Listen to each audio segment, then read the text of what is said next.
João 3,13. Glória a Deus. Os que não tiveram oportunidade hoje, segunda-feira, se Deus quiser, vai dar tempo de você trazer uma palavra, um louvor para adorar o nome do Senhor. Amém? João capítulo 3, versículo 13.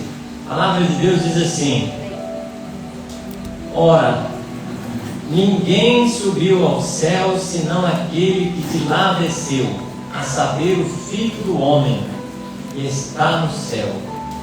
Amém? Amém. Pode sentar, ficar à vontade. Caso você quiser colocar um tema nessa pregação de hoje, você pode colocar o seguinte tema: conhecendo e se aproximando de Deus pela humildade. Glória a Vamos Deus, falar todo aleluia. mundo? Conhecendo e se aproximando de Deus pela humildade. Mais uma vez, bem forte. Conhecendo e se aproximando de Deus pela humildade. Nesse trecho, irmão, da Bíblia Sagrada, a Bíblia diz que ninguém subiu ao céu a não ser aquele que de lá desceu. E a palavra de Deus diz, a saber, o Filho do Homem. Então, quando a palavra de Deus diz que o Filho do Homem que está no céu, ou que permanece ali no céu, como pode ser isso? O homem está no céu. A palavra de Deus diz que nos últimos momentos de Jesus aqui na face da terra, ele estava ali no Monte das Oliveiras, depois de ter passado 40 dias, depois que ele ressuscitou dos mortos, pregando, ensinando os discípulos. A palavra de Deus diz que ele levitou-os do Monte das Oliveiras à terra e foi subindo ao céu. Glória a Deus, aleluia. Todos contemplavam Jesus subindo ao céu, levitando. Glória, amém, Jesus. E ele foi desaparecendo nas nuvens. Eles, admirados daquela cena, dois varões, dois homens que estavam ali, dois anjos que estavam ali do lado de Jesus, falou: varões galileus, por que admirais? Oh, Ele está glória. subindo. Da mesma forma que ele está subindo, ele voltará para vós. Oh, glória a E aí Deus, a palavra de aleluia. Deus diz que Jesus Cristo some nas nuvens. E aí, para onde ele foi? Então, com a nossa inteligência, com a nossa imaginação, nós sabemos que ele está no céu. Então, ele foi em direção ao céu. Não sei se ele passou perto da lua, perto do sol, qual a galáxia que ele foi, qual a direção que ele foi. Mas eu só sei que ele foi em direção ao céu, e a palavra de Deus diz, versículos da Bíblia Sagrada, que ele foi visto por aqueles que estavam dentro do céu se aproximando. E a Bíblia diz que muitos ali começavam a clamar em alta voz: levantai as portas das vossas cabeças para que entre o Rei da Glória. Glória a Deus, aleluia.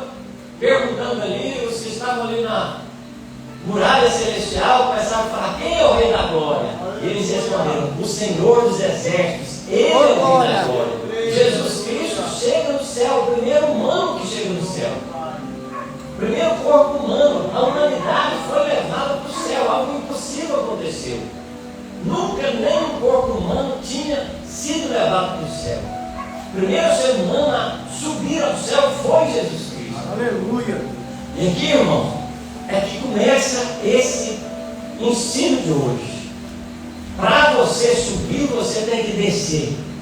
Para você ser exaltado por Deus, você tem que se humilhar na presença de Deus. Essa é a palavra de hoje. Foi falado aqui, nós vamos ler alguns versículos, e às vezes o nosso coração fala: como a gente vai ser grande no reino dos céus? Ou como nessa igreja aqui vai ter os que vão ser maiores no reino dos céus?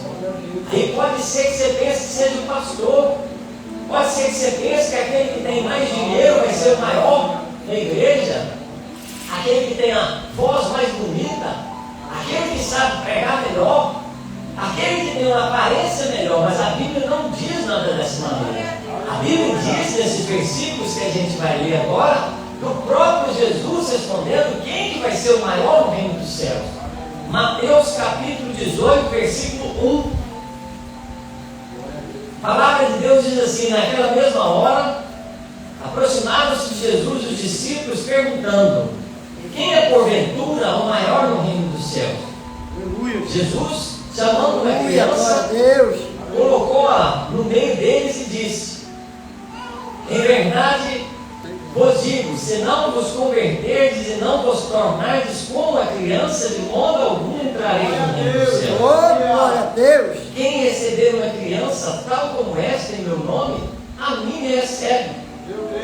Como a gente tem que parafrasear textos da Bíblia também que falam do mesmo assunto, a gente vai ler também no livro de Marcos, no livro de Lucas, que fala sobre esse mesmo assunto. Marcos capítulo 9, versículo 33, a palavra de Deus diz assim: tendo eles partido para Cafarnaum, estando ele em casa, interrogou os discípulos: de que é que discorrieis pelo caminho? Mas eles guardaram silêncio, porque pelo caminho haviam discutido entre si sobre quem era o maior. E já tem mais detalhe: no caminho eles vieram discutindo entre si, falando quem de nós é o maior. Às vezes Pedro falava: eu sou o maior.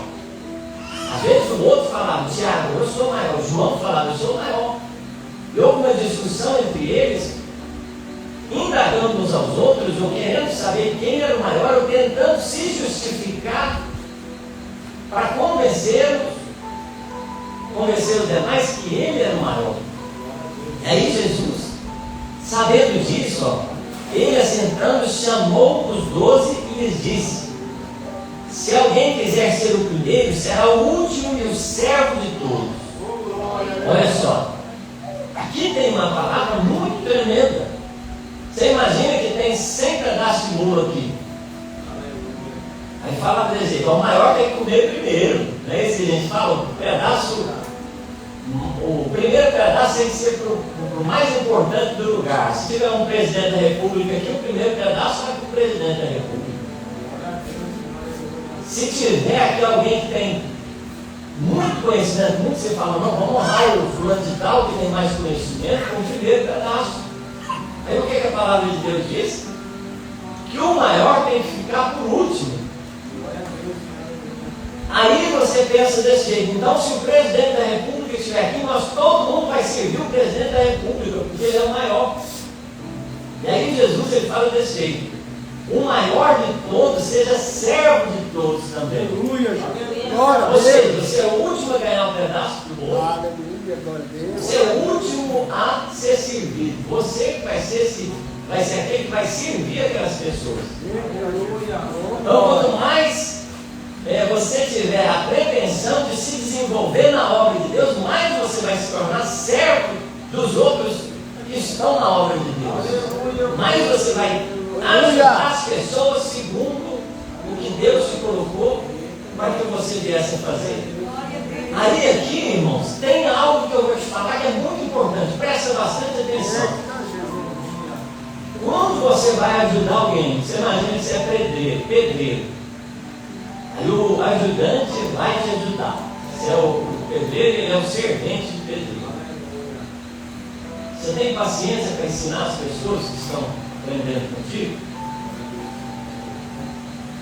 E aí você está lá olhando, você sabe como é que é para fazer a casa, e o servente está tentando fazer lá, às vezes não acerta do jeito que é. Como é que você age com a pessoa que não está acertando?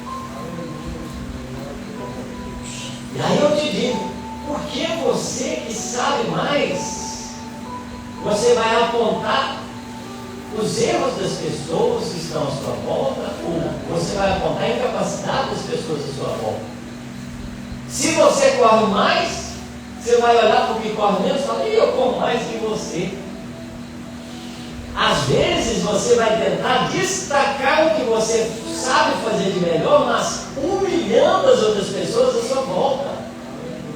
Só que quando você faz isso, você está se exaltando por causa do que você tem, das características que você tem, ou da capacidade, ou daquilo que você tem de melhor. Então a Bíblia diz que não pode ser assim. Quando você vê a incapacidade em alguém, não é para você humilhar a pessoa, não é para você apontar a incapacidade da pessoa. Se você reconheceu que a pessoa tem uma incapacidade, é para você chegar lá e estender a mão e ajudar.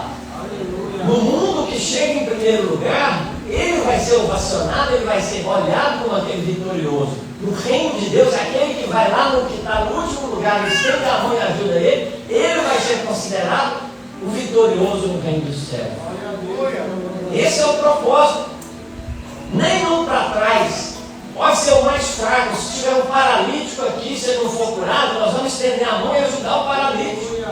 Se tiver o cego, se tiver o surdo, se tiver aquele que tem alguma fragilidade, nós iremos abraçar aquela pessoa na sua incapacidade, na sua fragilidade e ajudar ela a ser também, dentro do grupo que nós participamos, aquele que vai desenvolver o trabalho dele segundo o que Deus colocou para ele fazer na obra de Deus. Glória a Deus, aleluia. Quem que vai ser desclassificado de fazer a obra de Deus? Oh, glória, bem, O que a palavra de Deus diz? Vamos lá em 1 Coríntios. Às vezes, se fosse uma classificação, né? Falava, não, eu vou ser classificado. Qual que é a característica para fazer a obra de Deus? 1 Coríntios, capítulo 1, versículo 26. Irmãos, reparai, pois, na vossa vocação, visto que não foram chamados muitos sábios segundo a carne, nem muitos poderosos, nem muitos de nobre nascimento. Pelo contrário, Deus escolheu as coisas loucas do mundo para envergonhar os sábios. Deus escolheu as coisas fracas do mundo para envergonhar os fortes. Deus escolheu as coisas humildes do mundo e as desprezíveis e aquelas que não são, para reduzir a nada aquelas que são, a fim de que ninguém se vanglorie na presença de Deus. Glória a Deus. Olha só que tremendo. Então, na obra de Deus tem que ser diferente. Aqui não tem competição de quem louva melhor, aqui não tem competição de quem prega melhor, aqui não tem competição de quem é mais bonito, mais cheiroso, mais...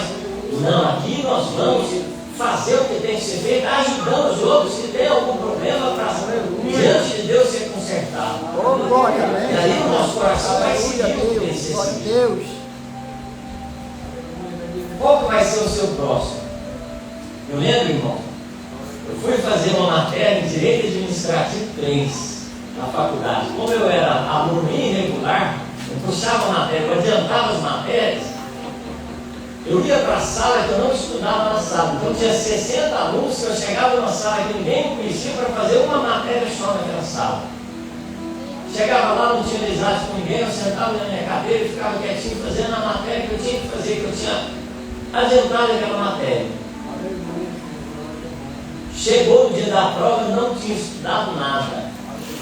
Direito Administrativo 3, a matéria uma das mais difíceis que eu achei lá. A professora Rita, ela chegou no começo da aula, na hora que eu sentei na cadeira, ela falou, é prova. Eu falei, meu Deus do céu, eu nem estudei, era prova. Eu não tinha acompanhado o grupo da sala, não tinha informação lá. E aí eu fiquei perdido no dia da prova. E aí na hora que eu sentei, eu falei, agora? E ela falou, e é a questão aberta agora. Eu falei, agora está perdido. E a minha nota nessa matéria não era boa. Falei, agora a matéria aberta, a questão aberta eu tenho que escrever. Então não basta chutar as respostas, tem que escrever o que é correto. E aí valia 30 pontos. Aí se eu tivesse tirado zero naquela matéria, eu não tinha passado. Eu seria reprovado naquela matéria. E aí a hora que eu sentei lá, eu vi todo mundo escolhendo o seu parzinho, ela falou assim, ó, vocês podem fazer de dupla a prova. Aí eu achei bom, mas achei ruim ao mesmo tempo. Por quê? Bom porque tinha oportunidade de fazer com alguém. Ruim por quê? Porque ninguém queria fazer comigo. Era uma sala que todo mundo já tinha seus amigos, seus parceiros para fazer as coisas. Eu ficava quietinho no meu canto. Uma menina olhou para mim assim, não tem parceiro não? Eu falei, não.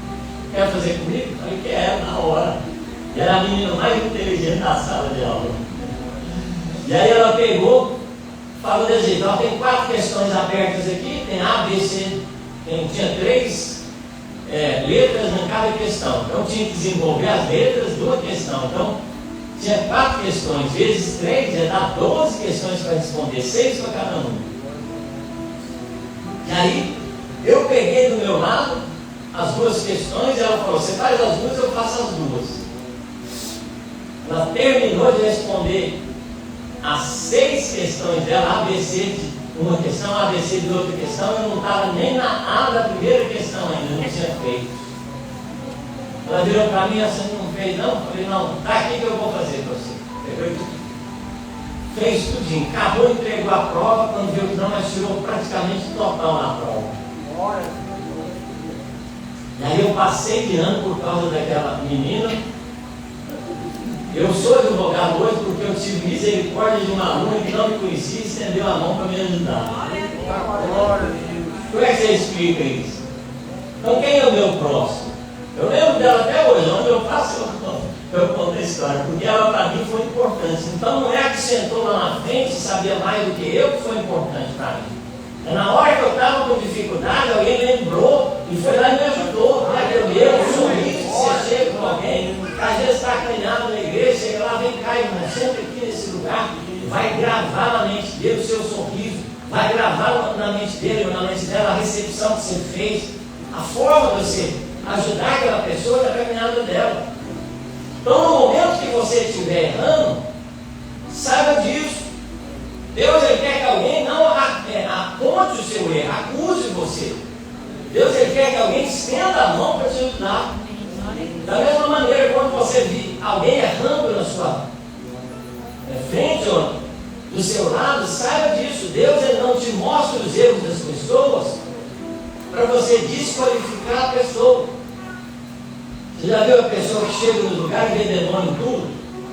Olha, aquela igreja tem demônio, aquela casa tem demônio, tudo tem demônio. Mas será que você está vendo a misericórdia de Deus naquele lugar? Será que você está vendo a bondade de Deus para chegar e estender a mão e ajudar aquela família? Aleluia! É essa percepção que nós temos que ter. Aí, olha o que a Bíblia continua dizendo aqui, ó. Glória a Deus. Qualquer que receber uma criança, tal como esta em meu nome, a mim me recebe. Qualquer que a mim me recebe, não recebe a mim, mas aquele que me enviou. O que quer dizer isso? Chega lá e fala, ó, vamos lá, o Gabriel vai me representar no lugar. Aí vocês não estão recebendo o Gabriel, vocês estão recebendo aquela pessoa que mandou ele fazer alguma coisa. Por isso que na questão da autoridade que é dada para as pessoas, se você não entender isso, você vai às vezes falar, não, o Marcelo colocou essa pessoa para me ensinar. Aí você começa a desqualificar a pessoa, mal sabendo que foi Deus que lhe deu autoridade para colocar aquela pessoa para te ajudar. Mal sabendo que Jesus que me deu autoridade, Deus deu autoridade para Jesus de nomear alguma pessoa para estar ali no nome dele fazendo as coisas. E aí a palavra de Deus diz assim, ó, aquele que recebe o profeta na qualidade do profeta, receberá a recompensa do profeta. Aquele que recebe o pastor, sendo pastor, você vai ser aquele que vai receber a recompensa do pastor. Imagina que eu estou aqui como pastor. Se tiver alguma pessoa que me reconhece como pastor, vai receber o cajado, a autoridade do pastoreio sobre a sua vida. É isso que você tem que perceber. Se você reconhece a autoridade onde está, Deus usa aquela autoridade para te abençoar. Se você não crê que aquela pessoa é usada por Deus, ela não vai ser usada para você. Por quê? Porque pode ser uma criança. Quando Deus vai usar, se você acreditar que a criança vai ser usada, Deus vai usar a criança para você. Porque é assim que a palavra de Deus diz. Ele vai usar os pequeninos da face da terra, os que não são. Aquelas pessoas que você menos imagina para fazer grandes coisas na face da terra, fazer com que a bênção do Senhor te alcance. Lucas capítulo 9, versículo 46 também. Levantou-se entre eles uma discussão sobre qual deles seria o maior. Mas Jesus, sabendo que eles passavam no coração, tomou a criança, colocou-a junto de si e lhes disse: quem receber essa criança em meu nome, a mim me recebe. E quem receber a mim, recebe aquele que me enviou. Porque aquele que entre vós for o menor de todos, esse será o grande no meio de todos. Aleluia. A palavra de Deus diz dessa maneira. Glória a Deus, Senhor, aleluia. Às vezes você vai desqualificar a pessoa, desqualificar o professor, desqualificar aquela... E na realidade Deus ele colocou aquela pessoa para te ajudar. Quando você desqualifica, você descredibiliza, você desmerece, você não vai receber o que Deus tem para você na vida daquela pessoa. Deus retém a bênção porque você não reconheceu Ele na vida daquelas pessoas. As pessoas vão chegar diante de Jesus, diante lá do juízo final e falar: Senhor, o que o Senhor tem para mim? Jesus vai falar: estive preso e tu nunca fostes me ver. Você vai falar: quando, Senhor? Quando um dos meus pequeninos estava ali, eu estava com ele. Glória a Deus. Estive com fome, tu não me deste, nunca me deste de comer. Estive com sede, nunca me deste de beber. Estive nu e nunca me vestiste. E aí, irmãos, cada detalhe da vida das pessoas que se apresentam diante de ti com uma fragilidade, Deus ele traz a revelação para essa igreja. É Jesus se apresentando para testar o seu coração, para ver como você vai agir, para engrandecer o nome dele. Como o irmão Elinaldo foi muito usado, sem sequer saber desse ensino de hoje. Tinha uma pessoa lá, ele tinha já separado dele, já estava com a comida no prato, mas por que ele ia se solidarizar com uma pessoa que não tinha ali do lado? Se ele conseguiu, o outro também tinha que trabalhar e conseguir. Mas aí o que ele fez? Ele falou: vamos tirar metade para ele e tirar metade para mim. Então aquele que recebeu um pouco da comida, ele vai lembrar no dia do juízo final. E aí a palavra de Deus se cumpre. Tem um versículo que diz assim: sede vós, pois, hospitaleiros, porque por causa da hospitalidade muitos de vós hospedaram anjos sem saber.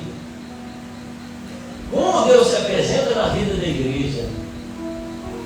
Eles vão falar que aquela igreja ali não vai dar em nada, aquela igreja ali é pessoas incapazes. Sim, ele está falando a verdade. Só que quem que vai decidir o que vai ser dessa igreja vai ser o dono dela, não vai ser o olhar que está sobre ela, que o mundo tem sobre a igreja de Jesus Cristo. O olhar que tem sobre ela é do próprio dono dela. Esse olhar que vai ver o coração, que vai sondar as mentes que estão aqui, que vai despertar para ser segundo a vontade dele na face da terra. E aí o nosso coração é convidado para ter realmente essa confiança. Você imagina depois que Deus olha para você com olhar de vontade e fala: eu vou usar aquele rapaz ali, eu vou usar aquela moça, eu vou usar aquela pessoa. Você vai falar: não, aquela pessoa ali, Senhor, não tem como você usar ela, ela não tem capacidade. Aí ele dá uma alegria tão grande, irmãos. Porque quando Deus fala que você vai vencer, quando Deus te dá uma ordem e fala: vai que eu sou contigo, pode acontecer o que for na sua frente, pode vir a situação que for, Ele vai abrir um caminho na sua frente para você chegar lá e fazer a vontade dele se tornar real na sua vida. Ainda que o mundo diga não, ainda que o mundo fale que não vai dar certo, mas você está agindo pela fé, é Deus que vai fazer acontecer na sua vida. Aleluia! Tem alguém que acredita que vai dar certo na sua vida. E esse alguém nunca errou na vida, que é Deus. Amém? Então essa primeira parte desse ensino, irmãos, fala o seguinte: só um que subiu, é aquele que de lá desceu, foi Jesus Cristo. Só um que subiu, foi aquele que desceu. É o que a Bíblia diz. E aí, a palavra de Deus diz que teve um que quis fazer dessa forma, quis subir sem se humilhar na presença de Deus, quis subir sem se prostrar na presença de Deus. Ó, Isaías capítulo 14, versículo 13 e 14. O que a Bíblia diz? Isaías 14, versículo 13 e 14. Tu dizias no teu coração: eu subirei ao céu, acima das estrelas de Deus exaltarei o meu trono, e no monte da congregação me assentarei nas extremidades do norte. Subirei acima das mais altas nuvens e serei semelhante ao Altíssimo. O que aconteceu com esse anjo? A Bíblia diz, ó: contudo será precipitado, ou será humilhado ao reino dos mortos, ao mais profundo do abismo.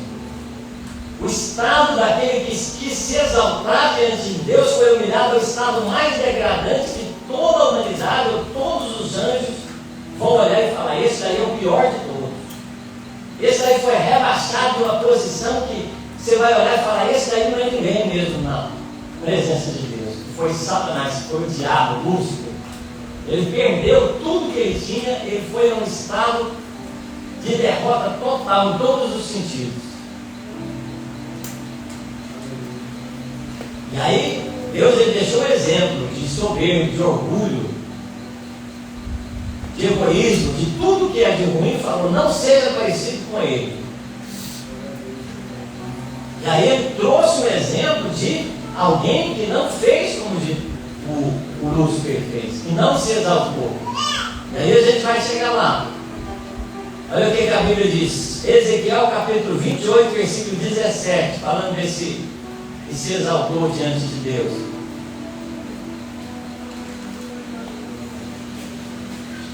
Ezequiel 28, 17.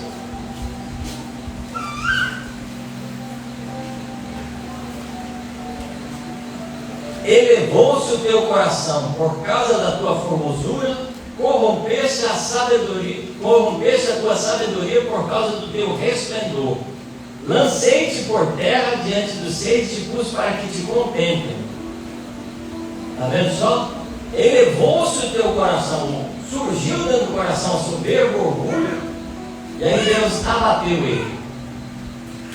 Aqui, irmãos, em Ezequiel capítulo 28, versículo 13 em diante, ou versículo 12 em diante, olha o que a Bíblia diz. Filho do homem, levanta uma lamentação contra o rei de Tiro e diz-lhe, assim diz o Senhor Deus, tu és o sinete da perfeição, cheio de sabedoria e formosura. Estavas no Éden, jardim de Deus, e todas as pedras preciosas te cobrias, o sardio, o topázio, o diamante, o berilo, o ônix, o jaspe, o safiro, o carbunclo, o esmeralda, o ouro. Se te fizeram os engaços e os ornamentos do dia em que foste criado, foram eles preparados. Tu eras o querubim da guarda, ungido. Tu eras o querubim da guarda ungido, e te estabeleci. Permaneci no monte santo de Deus, no brilho das pedras afogueadas. Perfeito era nos teus caminhos desde o dia em que foste criado, até que se achou iniquidade em ti. Quem era esse anjo? Se você for olhar na Bíblia, ele era perfeito. Se fosse fazer alguma coisa na igreja, ele era o principal a fazer com toda a perfeição. Se você falasse, eu quero um louvor perfeito hoje para adorar a Deus, ele fazia todas as notas, as melodias, os tons, os sons, tudo que você pensava, ele fazia perfeitamente tudo. Se alguém falasse, eu quero um exemplo do cálculo matemático, ele fazia a conta e entregava tudo prontinho para você. Tudo que você pensava, ele fazia com perfeição e te entregava. Aí o que aconteceu? Ele falou, não preciso de ninguém, porque eu sou. Para que eu vou ficar ajudando ele está aqui, se eu sou o que resolve as coisas, se eu sou o que faz? Ele começou a falar, sem mim, isso daqui não vai ser a mesma coisa. Viu só? Aquela igreja sem mim não vai ser a mesma coisa. Se eu sair de lá, vai ficar tudo ruim lá. Porque eu sou a pessoa que faz a igreja funcionar. Quanto mais você é prestativo, quanto mais você tem qualidade, quanto mais você contribui com alguma coisa, mais vai ter perigo do seu coração se exaltar por causa da capacidade que você tem, por causa da utilidade que você tem no lugar. Toma cuidado. Aleluia. Chega o seu trabalho e fala, meu patrão ele tem que tolerar, porque lá eu faço tudo. O que acontece? Toma cuidado, porque se a soberba entrar no seu coração, vai chegar um tempo que esse que era muito mais perfeito que você saiu do lugar que ele estava por causa da soberba no coração. E esse exemplo aqui, irmãos, é para a gente tremer diante de Deus. Um servo de Deus que entende de Bíblia Sagrada, que entende de Escritura Sagrada, que entendeu o que foi que Jesus ensinou sobre quem será o maior no reino de Deus, nunca vai exaltar o coração por causa das coisas que faz na casa de Deus. Nunca vai humilhar as pessoas que estão à sua volta. Em vez de ele humilhar, ele vai servir, ele vai chegar lá, eu quero ser o maior no reino do céu, então vou me humilhar, vou colocar a minha mão para a pessoa ser ajudada, vou colocar a minha vida para a pessoa ser ajudada.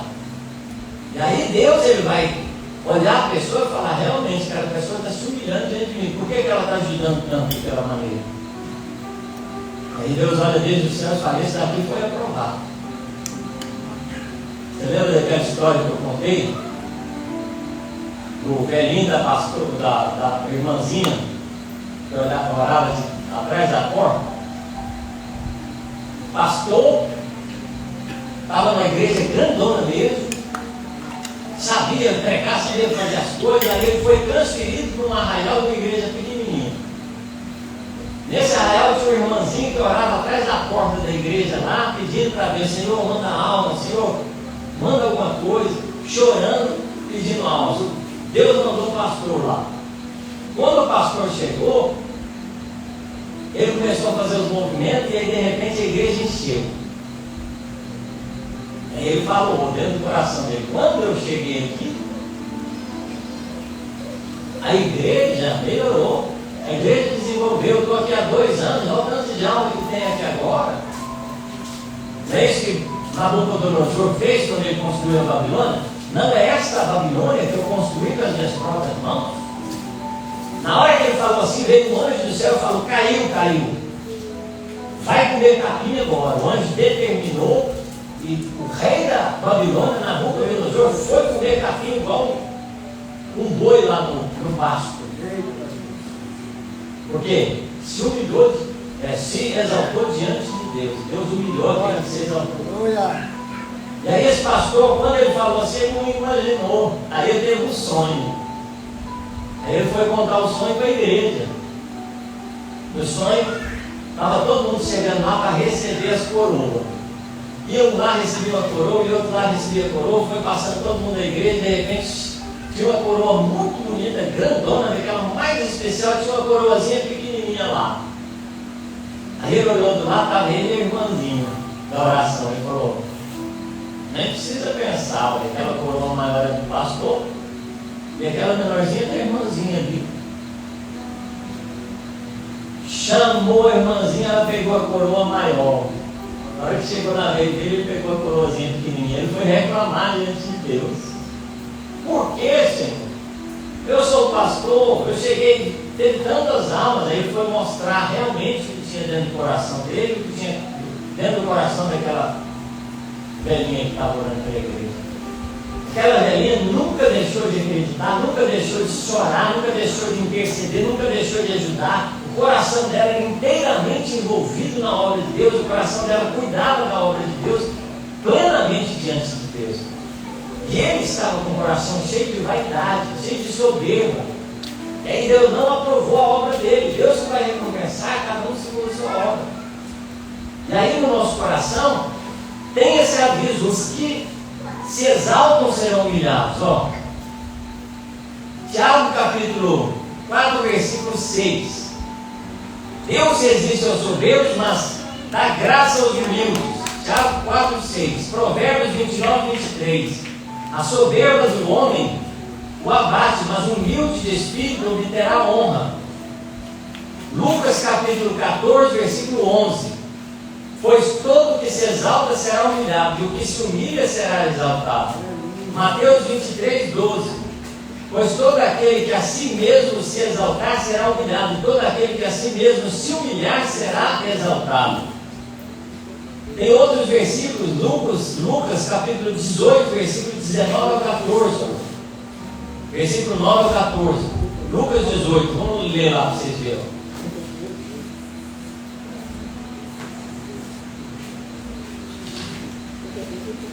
Lucas 18, 9 ao 14.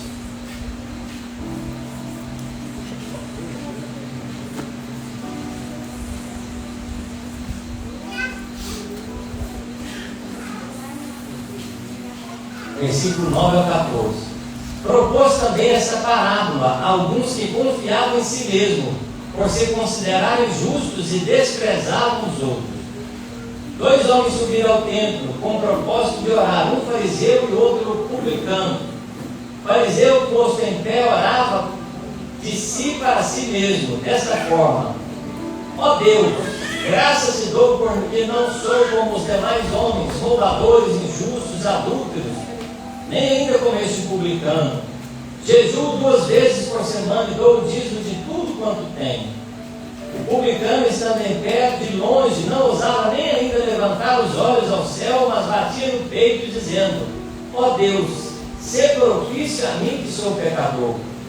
Digo-vos que este desceu justificado para a sua casa e não aquele, porque todo que se exalta será humilhado, mas o que se humilha será exaltado.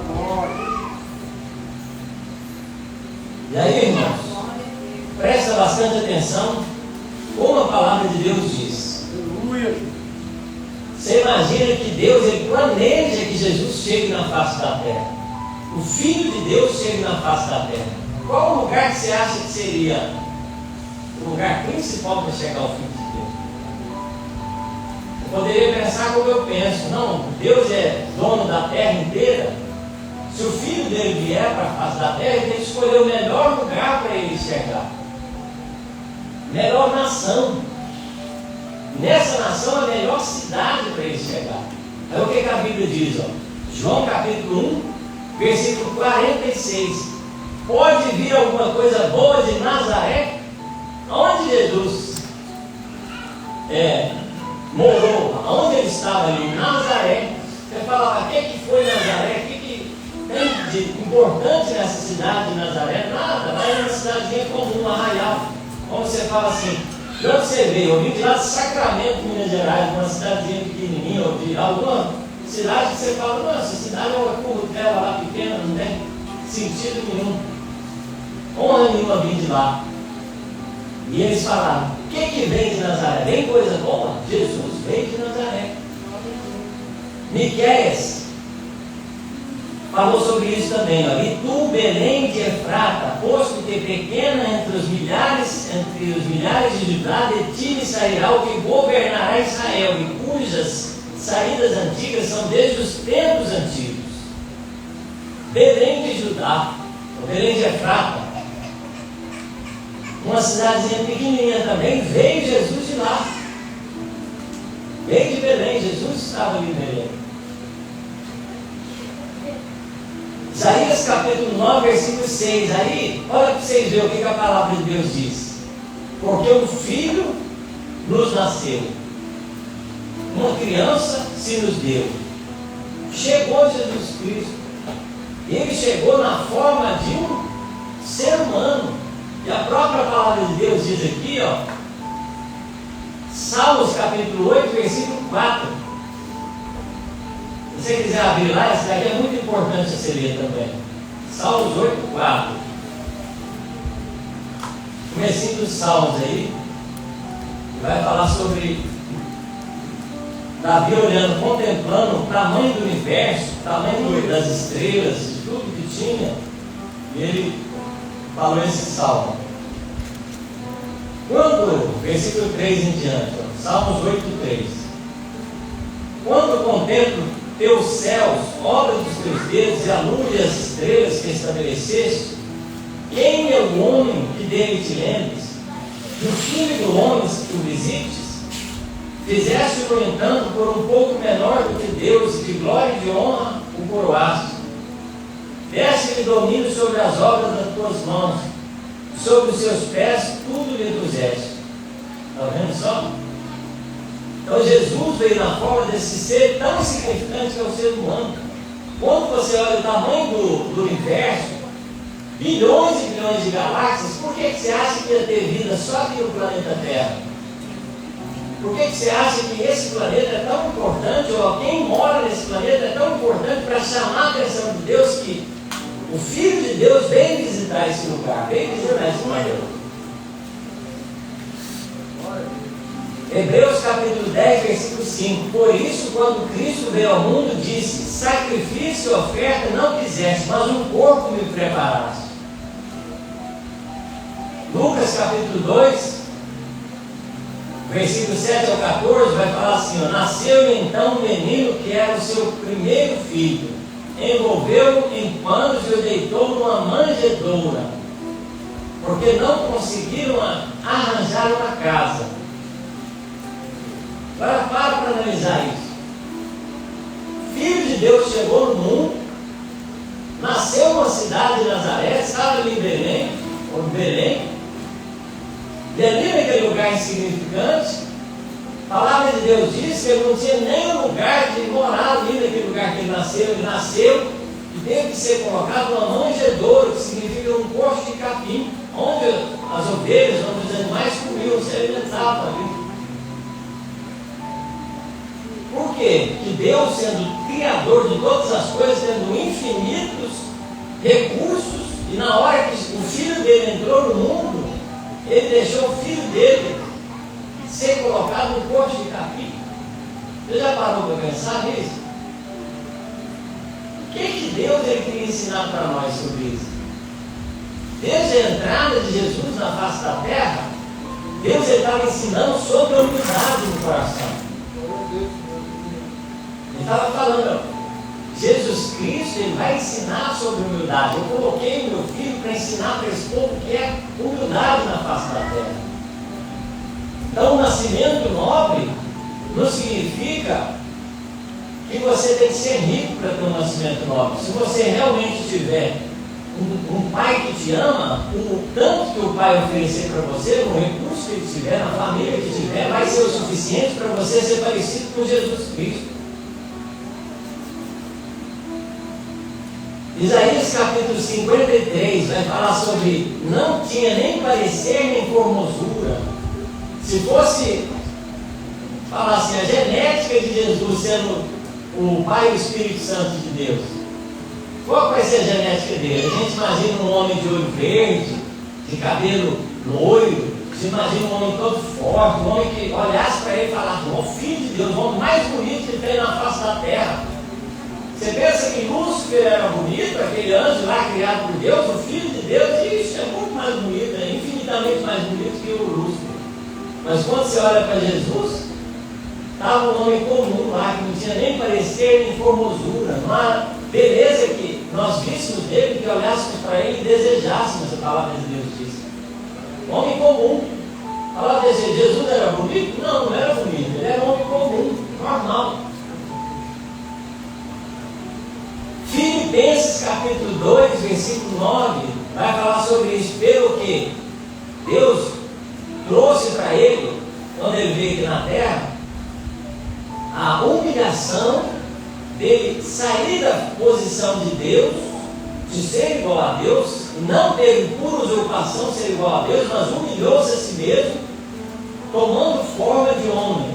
E na forma de homem humilhou-se a si mesmo, tomando a forma de servo. Na forma de servo humilhou-se a si mesmo até a morte de cruz. Ou seja, a história de Jesus, igreja, foi uma história de pessoa que sofreu, uma pessoa que se humilhou de todas as formas. Como não falar quando Jesus Cristo entrou em Jerusalém? Mateus capítulo 21, versículo 4 a 11. Só que eu vou ler o versículo 5. Dizei à filha de Sião, eis aqui vem o teu rei, humilde montado em um jumento, num jumentinho cria de animal de carga.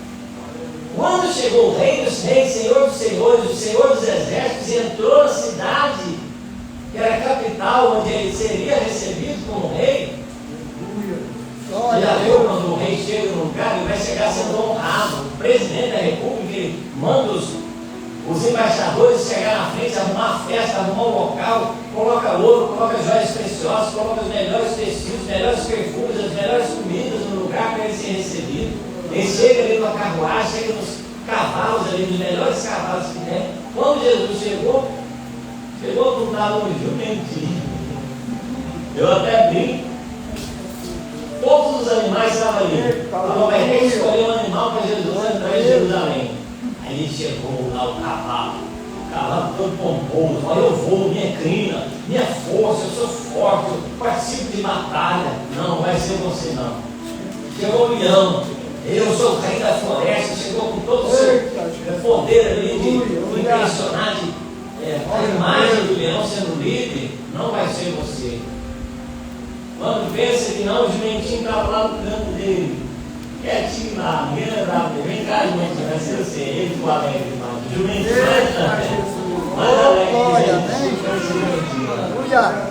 levou o Filho de Deus em Glória a cidade. Ainda que você tenha que carregar Jesus Cristo ainda que você seja o jumento ainda, Deus fala contigo, vai na tua força. Glória a Deus. Em Jerusalém, levando o Rei dos Reis e Senhor dos Senhores. Amém? Vamos ficar de pé. Aleluia. Louvando 2 hinos. Romanos capítulo 12, versículo 20. É muito importante a gente ler. Glória a Deus. Prepara os hinos ali. Romanos capítulo 12, versículo 20. O que a palavra de Deus diz? Pelo contrário, se teu inimigo tiver fome, dá de comer, se tiver sede, dá de beber, porque fazendo isso amontoará brasas vivas sobre a sua cabeça. Não te deixe vencer do mal, mas vence o mal com o bem. Como Jesus ensinou, ele chegou lá e falou: se alguém vai te bater, dá outra face. Dê quem te empresta, dê quem te pede, não te negues daquele que te pega emprestado. Jesus ele falou: orai pelos seus inimigos, amai os vossos inimigos. Houve alguém que ousou morrer pelo seu amigo, mas Deus prova o seu amor, entregando seu filho para morrer por nós, sendo nós inimigos de Deus. Aleluia, Deus. E aí a palavra de Deus ele diz sobre isso. E quando Jesus ele foi chegar ali para explicar, Aleluia, glória a no Deus. jardim de Getsemane, ele viu antes de chegar no jardim de Getsemane na Santa Ceia, ele pegou e começou a lavar os pés dos discípulos. E eles começaram a olhar e falaram: por que o nosso Senhor está lavando os nossos pés? Sabe quem lavava os pés? Os servos que chegavam. Às vezes chegava alguém da viagem, entrava na casa, aí o patrão colocava os servos para lavar os pés dos convidados ali. Jesus usou esse exemplo de ser colocado como aquele que era empregado, era servo ali. E começou a lavar os pés dos discípulos.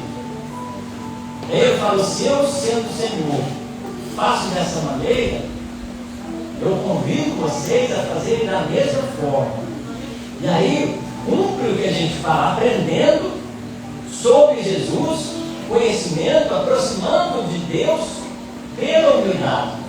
Pessoas que entendem que não estão preparadas, que precisam de orar mais. Por que você tem que orar? Porque se você orar, você vai estar reconhecendo que você precisa de Deus, você tem que ter um diálogo com Deus, aí você vai orar mais. Vai falar: realmente eu não estou conversando com Deus como deveria. Deus tem muita coisa para me ensinar, eu preciso conversar com Ele para entender muita coisa ainda que está acontecendo.